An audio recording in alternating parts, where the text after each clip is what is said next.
Salut à tous, aujourd'hui je vais vous présenter en fait tous les outils que j'utilise réellement pour faire mes révisions moto. Au départ, donc je me suis mis à faire mes révisions il y a un an. Au départ j'ai acheté pas mal d'outils, finalement il y a certains outils que j'utilise pas. Donc là j'ai écarté tous les outils que je n'utilise pas et je vais essayer de vous faire part voilà, de mon retour d'expérience. Et si je peux vous éviter d'acheter en fait des outils dont vous n'aurez pas l'utilité, voilà, ce sera une bonne chose. Ma bécane, c'est un V-Strom Suzuki 650 de 2010. Mais si vous n'avez pas la même moto, à part les dimensions de douille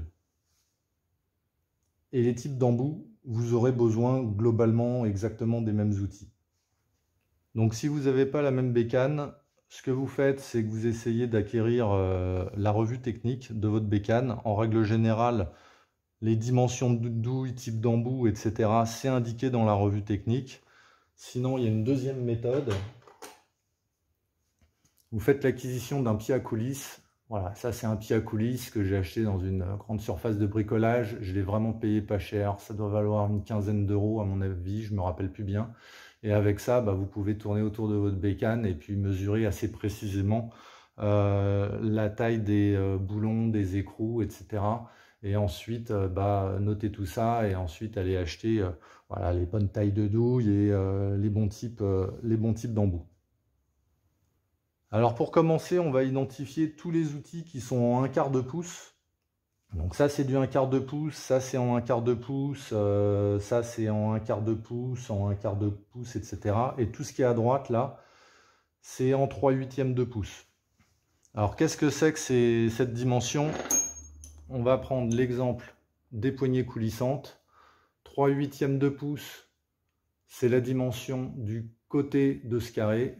Et 1/4 de pouce, c'est la dimension du côté de ce carré. Alors évidemment, quand on démonte quelque chose ou qu'on remonte quelque chose, si vous avez des petites vis, des petits écrous, des petits boulons, vous allez plutôt utiliser évidemment du 1/4 de pouce. Et quand vous aurez des tailles de vis, boulons, écrous plus importants, vous allez utiliser du 3/8 de pouce parce que voilà, c'est plus robuste, vous aurez un plus grand bras de levier. Et donc vous pourrez serrer et desserrer des vis, boulons, écrous qui sont serrés plus fortement, quoi. Alors il existe plus grand que le 3/8 de pouce, il y a aussi du demi-pouce, il y a même du 1 pouce, il y a encore plus grand. Mais pour la moto, le 1/4 et le 3/8, c'est vraiment l'idéal. Il y a peut-être 3-4 écrous ou boulons qui nécessitent vraiment pas mal de force et où le 1/2 pouce serait plus adapté.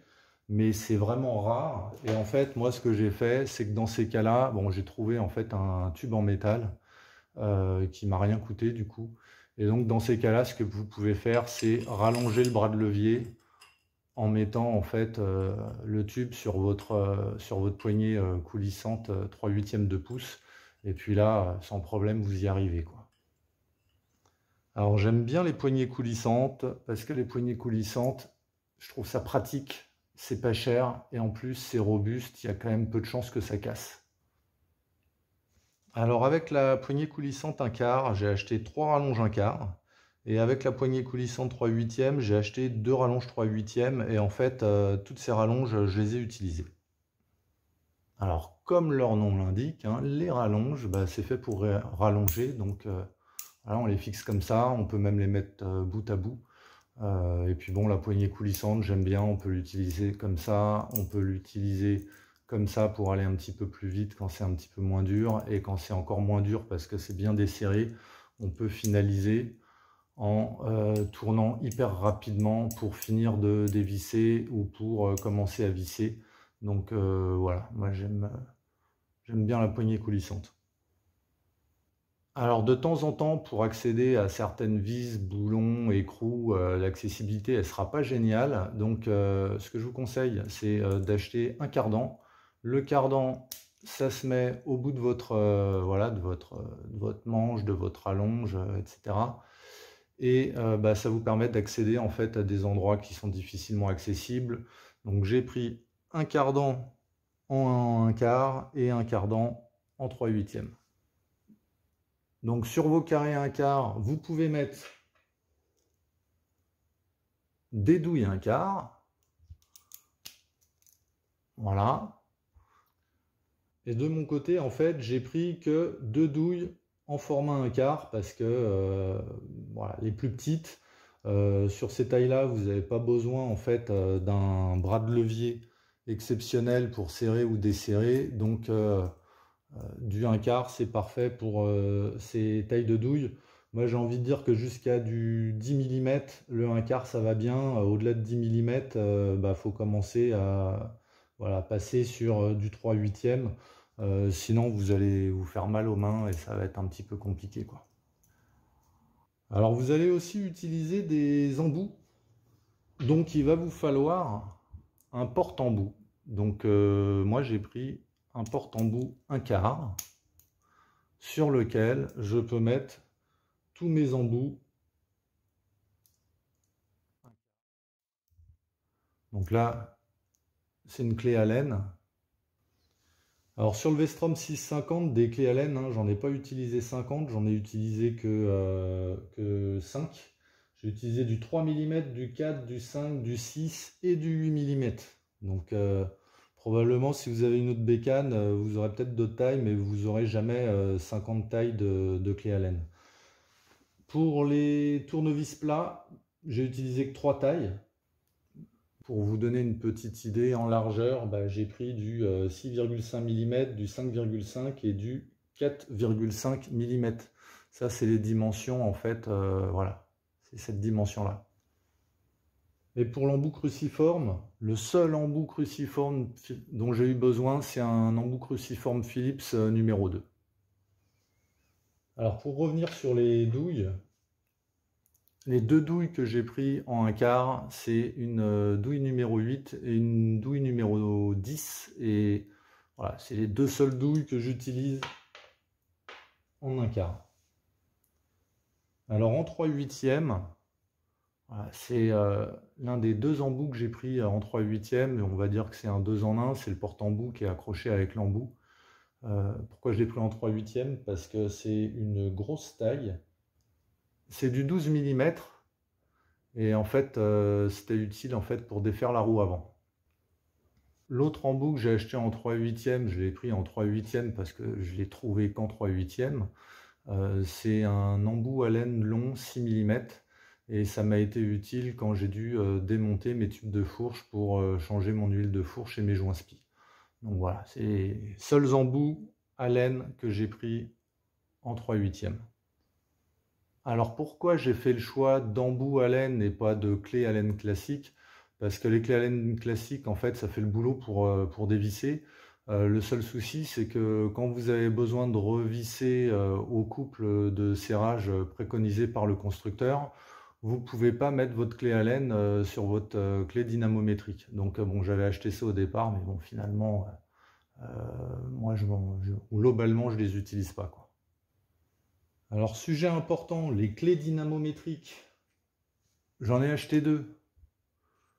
Une qui va de 5 Nm à 25 Nm et qui est en fait avec un carré 1/4 parce que bon, les forces de serrage sont pas énormes. Donc voilà, c'est vendu en 1/4. Et j'ai acheté une seconde clé dynamométrique en 3/8. Elle est vendue en 3/8. Elle permet des coupes de serrage qui sont bien plus importants, qui vont en fait de 20 Nm à 110 Nm. Sur ma moto, globalement, tous les couples de serrage se situent entre 5 Nm et 100 Nm. Sauf exception, par exemple, le pignon de sortie de boîte, l'écrou, il doit être à 140 ou 150. Mais sinon, pour tout le reste, c'est situé globalement entre 5 Nm et 100 Nm. Donc j'ai pris 2 clés. Pourquoi 2? Parce que tout simplement, si vous avez une clé dynamométrique qui a une amplitude de serrage qui est importante, par exemple qui va de 10 Nm à 200 Nm, vous n'aurez pas une clé dynamométrique qui sera vraiment hyper précise, quoi. C'est un peu comme si vous utilisiez un pèse-personne pour peser 150 g de farine, quoi. C'est pas l'idéal. Donc j'en ai pris 2 pour avoir une bonne précision. J'ai pas pris les moins chers, j'ai pas pris les plus chers. On va dire que si les prix ça va de 1 à 5, j'ai pris du 2, du 2,5 quoi. Mais mon avis, c'est que c'est important d'avoir des clés dynamométriques pour serrer au couple requis par le constructeur. Et en fait, ces forces de serrage, elles sont indiquées sur la revue technique ou alors sur le manuel d'atelier si vous avez eu la chance de récupérer un manuel d'atelier. Alors pour ceux qui veulent savoir comment on utilise une clé dynamométrique, ils peuvent aller jeter un œil. J'ai fait une petite vidéo là-dessus. Donc voilà, ils sauront comment on règle la clé dynamométrique pour avoir la bonne force de serrage.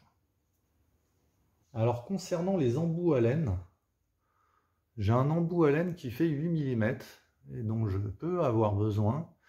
Et 8 mm, voilà, ça commence à être des forces de serrage qui sont assez importantes. Donc ce que j'ai fait, c'est que j'ai fait l'acquisition d'un porte-embout, mais qui se met sur mes outils 3/8. Donc voilà, je peux mettre mon embout à laine. Donc voilà, une fois monté, c'est comme ça. Et ensuite, tranquillement, vous pouvez l'adapter sur vos outils 3/8 et forcément, vous avez plus de force, quoi. Alors je vais revenir sur les douilles. Pour les douilles en fait qui fonctionnent avec mes outils 3/8, j'ai pas eu besoin de 50 douilles, j'ai eu besoin de 4 douilles. Et les tailles pour le Vestrom 650, c'est du 12, du 14, du 17 et du 24. Et ensuite, une douille un peu particulière, c'est la douille à bougie. Donc c'est une douille longue, hein. Voilà, il faut une douille qui soit longue pour pouvoir mettre et enlever les bougies. C'est du 3/8 également. Et sur le Vestrom 650, c'est du 16 mm. Mais faites attention parce que c'est pas du 16 mm pour toutes les bécanes. Donc je ne sais plus quelles sont les autres tailles, mais je sais qu'il y a une ou deux autres tailles possibles. Donc à vous de vérifier pour votre bécane. Alors deux outils qui m'ont été utiles, qui sont un petit peu particuliers. Donc voilà, j'ai acheté ça. Ça c'est ce qu'on appelle en fait un augmenteur ou un multiplicateur, je ne sais plus. D'un côté c'est du 1/4 et de l'autre côté c'est du 3/8. Et ça c'est l'inverse. De ce côté-là c'est du 3/8 et de ce côté-là c'est du 1/4. Donc ça va vous servir de temps en temps, bon assez rarement, mais des fois vous serez vraiment obligé d'avoir ça et c'est super pratique. Alors on va prendre un exemple d'utilisation. La douille à bougie en fait c'est du 3/8. Le seul problème c'est qu'en fait il faut serrer la bougie à 11 Nm. Donc vous êtes obligé d'utiliser, enfin en tout cas pour moi, je suis obligé d'utiliser cette clé dynamométrique parce que celle-là, elle va de 5 à 25, alors que la grosse, elle va de 20 à 110 Nm. Et le souci, c'est que là, c'est du carré 1/4 et que là, c'est du carré 3/8. Donc tout simplement, hein, vous prenez votre adaptateur là.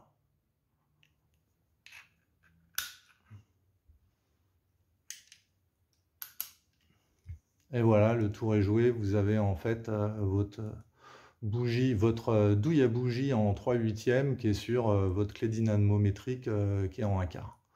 Donc indispensable. Donc maintenant ça va aller vite. Voilà, une baguette aimantée, super pratique, ça vaut vraiment pas cher, donc faut pas s'en priver.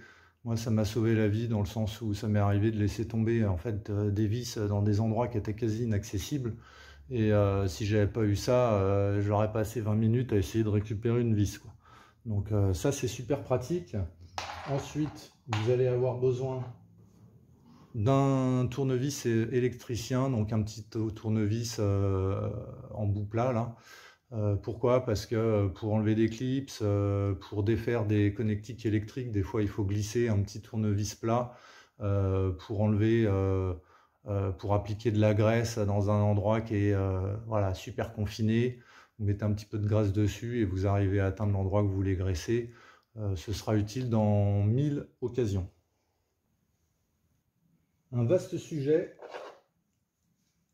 Là, je vais choquer du monde parce que je vais sortir une clé à molette, mais j'ai fait exprès d'en mettre une. Pourquoi? Et parce qu'en fait, Dans quasiment tous les cas, j'ai utilisé des douilles. J'ai quasiment jamais eu besoin d'utiliser une clé plate, ou très rarement une clé plate ou une clé à œil. Donc si vous avez aucun outil et que vous êtes un peu serré au niveau du budget, au lieu d'acheter voilà, tout un jeu de clés plates ou clés mixtes, voilà, ça c'est une clé mixte, c'est-à-dire que d'un côté c'est clé plate, de l'autre côté c'est clé à œil. Donc au lieu de vous acheter un jeu complet de clés mixtes, vous pouvez opter pour une clé à molette, mais par contre là, faut en prendre une de très bonne qualité, parce que sinon c'est le meilleur moyen d'abîmer en fait vos boulons, vos écrous. Donc vous en prenez une de très bonne qualité, et puis quand vous serrez, bah, vous venez bien en contact. Une fois que vous êtes bien en contact, vous laissez bien le doigt sur la molette pour que ça bouge plus, et normalement vous n'allez pas abîmer votre écrou ou votre boulon, quoi.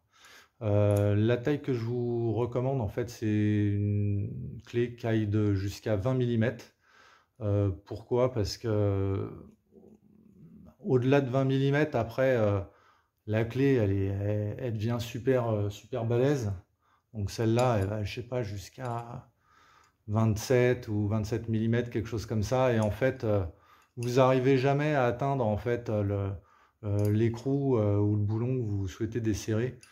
Ou en tout cas, c'est plus difficile et des fois, vous n'y arrivez pas. Alors qu'avec cette taille-là, c'est bien. Et puis celle-là, elle est vachement bien parce qu'elle est bien plate. Celle-là, pourtant, c'est du Facom, hein. Mais franchement, voilà, elle n'est pas plate, elle est bombée sur les côtés. Bon, enfin bref, moi je préfère celle-là, quoi. Après, rien ne vous empêche à terme, une fois que vous avez identifié les tailles de clés plates dont vous pouvez avoir l'utilité, de les acheter une à une. Mais à mon avis, vous n'aurez jamais besoin de plus de 2, 3, voire 4 clés plates. Euh, donc voilà, dans un premier temps, peut-être que prendre une clé à molette, ça peut être la bonne solution, quoi.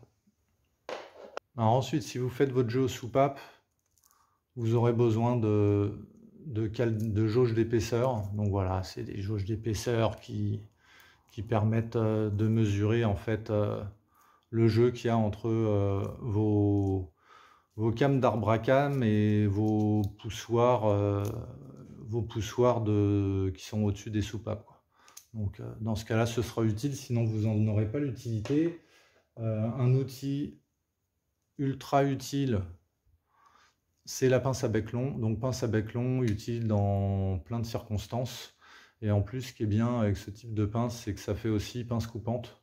Donc voilà, c'est du 2 en 1.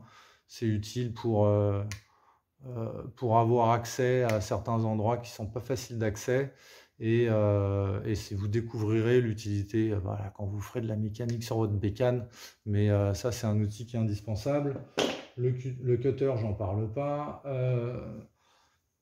La clé à sangle, donc ça c'est utile en fait pour enlever son filtre à huile quand on fait la vidange. Bon, moi sur le Vestrom, ce genre de clé ça fonctionne bien, en plus ça vaut une misère, ça s'adapte bien voilà, à ma bécane.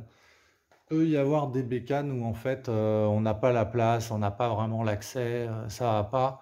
Et dans ces cas-là, bah, il y en a qui achètent ce genre de choses, c'est des cloches qui se mettent sur l'arrière en fait du filtre à huile, et puis bah, ensuite c'est un carré, en l'occurrence ici c'est un carré 3/8, donc avec, avec votre poignée coulissante par exemple, bah, voilà, vous pouvez le mettre et puis serrer, quoi.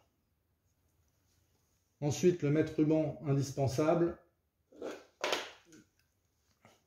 La lampe frontale, bah, moi je bosse en fait dans mon parking souterrain d'immeuble, donc vraiment indispensable. Mais j'ai envie de dire que même si vous bossez dans un endroit où il y a de la lumière, peut arriver que vous ayez besoin d'éclairer un endroit qui est vraiment derrière un carénage, où voilà, c'est compliqué d'y voir clair. Donc bah, une lampe frontale, je trouve ça bien. Et je pense que tout le monde devrait en avoir une pour faire de la mécanique, ça simplifie les choses. Et j'en ai trouvé une qui a plein de LED, donc au lieu de faire un tout petit faisceau étroit, elle éclaire vraiment un peu partout. Et bah, enfin, pour moi en tout cas, c'est indispensable. Ce qui me paraît indispensable, c'est d'avoir un petit calepin avec de quoi écrire. Pourquoi? Parce que vous allez démonter plein de choses et parfois c'est bien de prendre des notes et ça vous aidera au moment du remontage pour pas faire de bêtises, on va dire. Et dans mon cas, il y a aussi une autre utilité parce que comme je bricole en fait dans mon parking souterrain d'immeuble, ça m'arrive d'avoir besoin de prendre une petite info avant d'aller bricoler. Et donc je le note dans le calepin et puis en fait ensuite quand je fais ma mécanique, bah, la petite info en question, je l'ai avec moi et ça m'aide bien. Autre chose que je trouve vraiment hyper indispensable, si vous faites voilà, une grosse opération de maintenance, une grosse révision, et en l'occurrence, moi, à un moment donné, j'ai fait le jeu aux soupapes sur ma bécane, j'ai démonté vraiment beaucoup de choses, et le fait d'avoir des petits sachets zip et un marqueur indélébile, bah, ça m'a permis de noter, d'identifier en fait toutes les vis, les boulons, les écrous, etc. Et forcément, bah, ça m'a un peu sauvé la vie au remontage parce que voilà, je savais où remettre toutes ces pièces-là, tous ces éléments-là, je les avais bien identifiés et c'est hyper pratique quoi. En plus, ça vaut une misère, hein, vous pouvez trouver ça sur Internet, hein, sur un site marchand que je ne nommerai pas. Également indispensable, ces petites attaches en fait, ça s'appelle des, des serflex ou des colliers de serrage en nylon ou alors des riselants, enfin bon bref, ça a plein de noms ces trucs-là. Et donc ça se met comme ça, tout le monde connaît. Ensuite, une fois que c'est serré, on coupe ce qui dépasse. Et pourquoi c'est utile? Parce que sur votre bécane, il y en a un petit peu partout. Ça peut arriver que vous ayez besoin en fait d'en enlever un pour pouvoir avoir accès à quelque chose et après il faudra en remettre un. Ça peut aussi vous arriver d'en avoir un qui soit vieux et qui est fini par casser, donc il faut le remplacer. Et puis ça peut aussi vous servir parce que vous démontez quelque chose, vous voulez pas que ça traîne, que ça tombe, vous voulez voilà, l'accrocher à votre bécane pendant votre opération de maintenance, quoi, de révision. Et donc, bah, vous pouvez vous en servir également pour ça, quoi. Donc, ça, indispensable. Euh, Tout simplement, vous pouvez faire comme moi. Moi, j'ai pris un sachet avec 3 tailles différentes. Et voilà, un sachet de 100 ou 200. Il y en avait 100 dedans, je crois, une centaine. Ça vaut vraiment pas cher, donc, et c'est assez indispensable. Un petit peu de cordelette également indispensable parce que voilà, de temps en temps vous allez, par exemple si vous démontez vos étriers de frein pour une raison X ou Y, au lieu que ça pende au bout des durites de frein, bah, vous accrochez votre étrier de frein et vous l'accrochez, vous le suspendez en l'accrochant quelque part ailleurs sur la moto. Mais également si voilà, quand vous faites, moi quand j'ai fait mon jeu aux soupapes, bah, j'ai accroché ma chaîne de distribution pour qu'elle ne tombe pas à l'intérieur du carter moteur. Bon, c'est utile dans plein d'occasions. Donc en plus tout le monde l'a, donc ça vaut pas le coup de s'en priver. Alors une chose que j'ai pas abordée tout à l'heure, j'ai oublié d'en parler, forcément il vous faudra un manche, hein. Donc ça c'est un manche en 1/4 et forcément bah, vous pouvez mettre un porte-embout en 1/4 et ensuite bah, c'est impeccable pour pouvoir mettre tous vos embouts, donc embout à laine, embout plat ou embout cruciforme. Donc ça, indispensable. Et puis ça vous évite d'avoir, enfin, les systèmes d'embouts, au-delà du fait qu'on peut les mettre sur les clés dynamométriques, bah, le manche, enfin, les embouts c'est pratique parce que ça vous évite d'avoir 50 000 tournevis, quoi. Alors le maillet, ça peut être utile, enfin c'est utile. Bon, moi j'ai acheté celui-là, franchement il est pas top parce qu'il est assez énorme. Donc à chaque fois que je veux taper légèrement sur quelque chose pour désolidariser une pièce, des fois voilà, c'est un peu gros, j'ai du mal à accéder. Donc bon, moi ce que je vous recommande c'est d'en prendre un qui est voilà, un petit peu plus petit. Et puis en plus celui-là il est vraiment hyper mou, donc je pense qu'à terme il va finir par être découpé de partout, quoi. Donc bon, mais sinon voilà, c'est utile. Si vous n'avez pas de maillet, vous pouvez prendre un marteau en métal et puis ce que vous faites c'est que bah, vous prenez une cale en bois et puis vous tapez avec votre marteau en métal sur la cale en bois et la cale en bois tape sur l'élément que vous voulez dégager ou désolidariser Mais bon, évidemment, on ne prend pas un marteau en métal direct pour frapper sur des éléments de sa moto, quoi. Le tournevis plat mécanicien. Indispensable, pas trop pour s'en servir en tournevis, mais voilà, pour s'en servir en bras de levier, pour bloquer quelque chose. Voilà, vous en aurez l'utilité dans 1000 situations. Le pied à coulisse. J'en ai déjà un petit peu parlé. Moi, je trouve, voilà, c'est pas indispensable, mais je trouve ça super pratique dans plein d'occasions. Je l'ai utilisé en fait quand j'ai fait la vidange de mon huile de four. Je l'utilise pour faire ma tension de ma chaîne. Je l'ai utilisé des fois pour identifier la taille de certains écrous, etc. Bon, voilà. Et en plus, vous pouvez en prendre un comme ça, relativement simple. Ça vaut pas cher, je crois que ça vaut une quinzaine d'euros. Et c'est beaucoup plus précis qu'on le croit grâce en fait à cette petite réglette là qui est une réglette vernier. Ça c'est un pied à coulisse de type vernier en fait, c'est pas la marque, hein, c'est le système d'utilisation. Et ça peut être précis à 2 centièmes de millimètre près. Donc j'ai fait une petite vidéo pour ceux que ça intéresse, ils pourront aller jeter un œil pour voir comment en fait on utilise et comment voilà, pour comprendre le système de lecture de ce type de pied à coulisse. Bon, évidemment, l'entonnoir indispensable hein, quand vous faites votre vidange, d'huile de fourche, vidange de liquide de frein, encore quoi pour le liquide de frein, c'est pas trop utile. Et puis vidange tout court, hein, vidange d'huile moteur, donc c'est indispensable. Pour la vidange de liquide de frein, vous allez avoir besoin d'un tube en plastique transparent idéalement. Donc je ne sais pas pour les autres bécanes, mais en tout cas sur le Vestrom 650, diamètre intérieur du tube 6 mm, ça s'adapte en fait parfaitement en fait à la sorte de petit téton sur lequel on vient brancher le tube, on vient insérer le tube pour récupérer en fait le liquide de frein. Ça, je l'ai trouvé sur internet, c'est une seringue alimentaire en fait de 60 ml.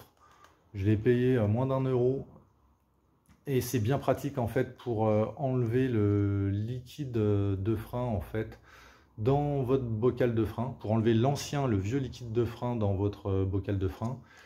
Et s'il y a une clé que je recommande d'avoir, c'est d'avoir celle-ci. Donc sur ma bécane, c'est du 8 mm. C'est une clé à œil. Pourquoi? Parce que bon, vous découvrirez, mais quand vous faites votre vidange de liquide de frein, il faut en même temps qu'on freine, dévisser un petit peu un écrou et le revisser et éviter qu'il y ait des bulles d'air qui remontent, etc. dans votre circuit de liquide de frein. Et le faire avec une clé à molette, franchement, je recommande pas, quoi. Avec ça, voilà, s'il y a une clé qui est vraiment indispensable, je trouve, c'est d'avoir une clé à œil pour faire la vidange de liquide de frein. Le scotch électricien indispensable, il y en a un petit peu partout sur les motos. Ça entoure en fait les faisceaux électriques et puis il peut arriver en fait que ce scotch électricien noir qui protège un peu votre faisceau, il s'abîme ou alors il se décolle. Donc de temps en temps, ça peut arriver de devoir en remettre. Le scotch de peintre, vraiment pratique. Moi, je l'utilise en fait quand j'enlève des vis. Ça m'arrive en fait de les recoller de les coller à l'endroit où elles étaient. Comme ça, au moment du remontage, c'est plus rapide. Je sais tout de suite où je dois remettre la vis et puis elle est immédiatement accessible. Donc voilà, ça je trouve ça pratique. Vous pourrez être amené à vous bricoler aussi vous-même des outils si vous voulez pas les acheter. Donc là, moi j'ai pris un tube PVC, j'ai enroulé en fait du scotch peintre pour épaissir la section en fait du tube et ça m'a été utile en fait pour changer mes joints spi sur ma bécane. Donc voilà, vous pouvez être amené à vous bricoler des choses comme ça.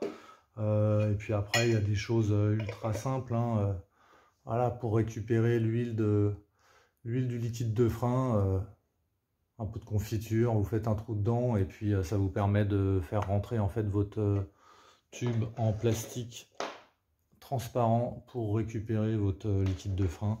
Donc voilà, de temps en temps, faut trouver des petites solutions simples. Ça pour liquide de frein c'est pratique parce qu'en fait le pot il est assez lourd et en fait ça évite que ça se renverse quand vous êtes en train de faire l'opération, quoi. Alors j'ai pas parlé des cliquets. Pourquoi? Parce que comme je vous disais tout à l'heure, quasiment tout le temps j'utilise des poignées de coulissantes parce que je trouve que je suis plus rapide avec une poignée coulissante qu'avec des cliquets. Mais voilà, les cliquets je les ai, je pensais que j'allais les utiliser. On a vachement envie de les acheter parce que forcément, voilà, ça donne envie le cliquet. Voilà, quand on aime un peu la mécanique, on a envie d'avoir un cliquet, mais bon, finalement, en fait, je les utilise quasiment jamais, quoi. Donc, si vous voulez faire un petit peu gaffe à votre budget, franchement, je pense que c'est pas la peine d'en acheter. Et puis en plus, un cliquet, ça peut casser, alors qu'une poignée coulissante, franchement, à mon avis, ça doit être compliqué pour que ça casse, quoi. Quand je dis que je suis plus rapide avec une poignée coulissante, c'est parce que bon, au départ, voilà, pour desserrer, voilà, je desserre, j'ai pas besoin de faire de nombreux tours pour commencer à desserrer. Et puis ensuite, immédiatement après, j'enlève la poignée coulissante et j'ai plus qu'à tourner. Et je suis beaucoup plus rapide comme ça qu'avec un cliquet, quoi. Donc, bon, à vous de voir. Après, rien ne vous empêche d'acheter par la suite un cliquet, hein. C'est sympa d'avoir un cliquet, mais bon, c'est loin, loin, loin, loin d'être indispensable. Autre chose, des gants. Alors bon, vous pouvez prendre des gants à vaisselle, hein, mais bon, des gants vinyles.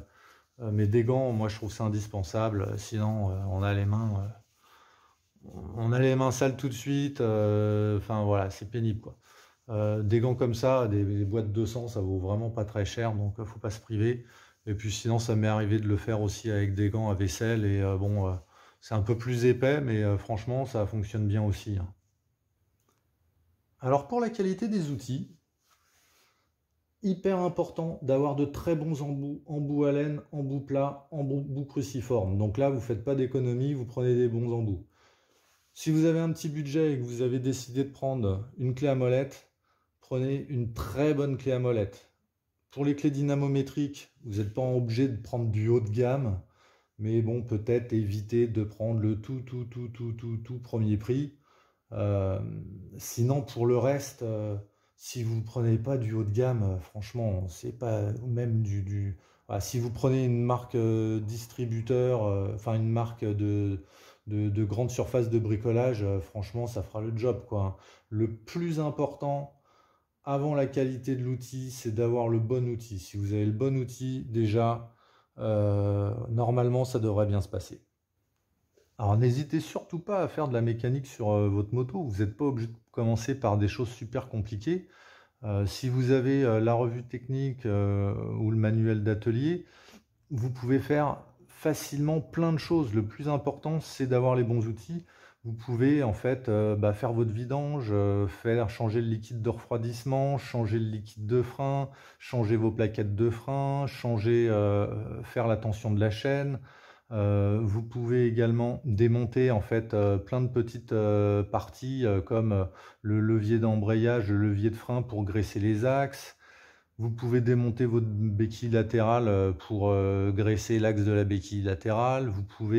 Voilà, il y a plein de petites opérations que vous pouvez faire. Vous pouvez aussi changer votre filtre à air, vous pouvez changer vos bougies. Tout ça en règle générale, voilà, c'est assez simple.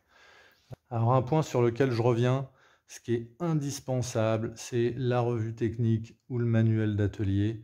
Voilà, sinon vous n'allez pas bien bosser, vous allez avoir des difficultés et ce sera pas bon, quoi. Bah écoutez, j'espère que cette vidéo vous a été utile et puis je vous dis à une prochaine dans de nouvelles aventures. Ciao!